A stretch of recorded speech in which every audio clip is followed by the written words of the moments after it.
रात के 12 बज चुके थे। सड़क सुनसान थी और चारों तरफ ऐसा सन्नाटा था जैसे दुनिया रुक गई हो।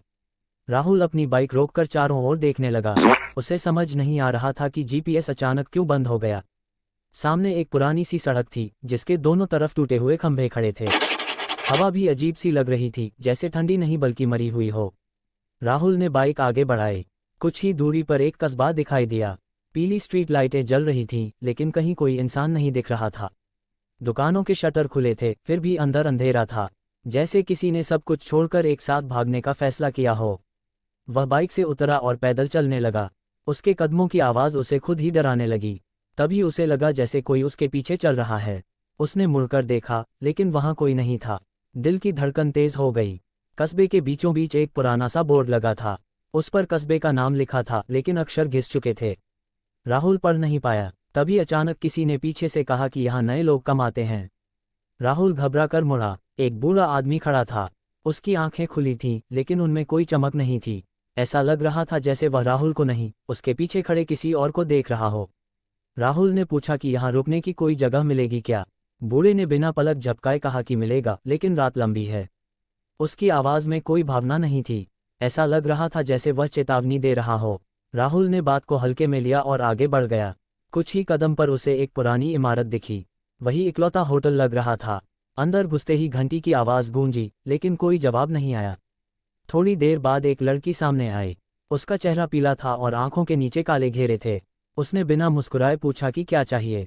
राहुल ने कमरा मांगा। लड़की ने रजिस्टर खोला और अचानक रुक गई। उसकी उंगलियां कांपने लगीं। उसने कहा कि एक ही कमरा खाली है। राहुल ने पूछा कौन सा। लड़की ने धीमी आवाज़ में नंबर बताया।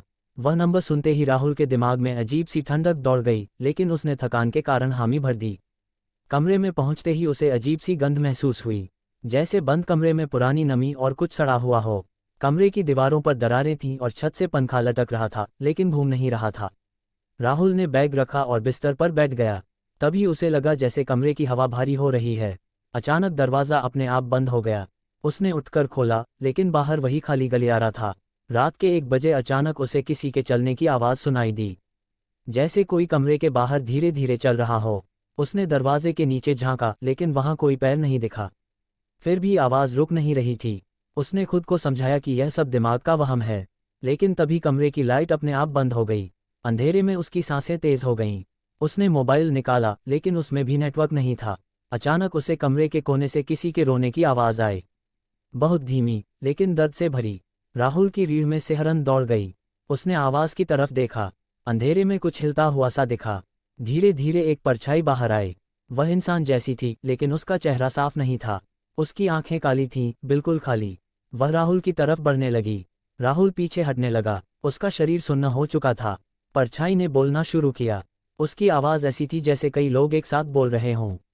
उसने कहा कि यहाँ से कोई अपनी मर्जी से नहीं जाता। राहुल चिल्लाना चाहता था, लेकिन आवाज़ गले में अटक गई। परछाई ने अपना हाथ बढ़ाया। उसका हाथ बहुत लंबा था और उंगलियां अजीब तरह से मुड़ी हुई थीं। जैसे ही वह हाथ राहुल को छूने वाला था, अचानक कमरे की लाइट जल गई। परछाई गायब हो चुकी थी।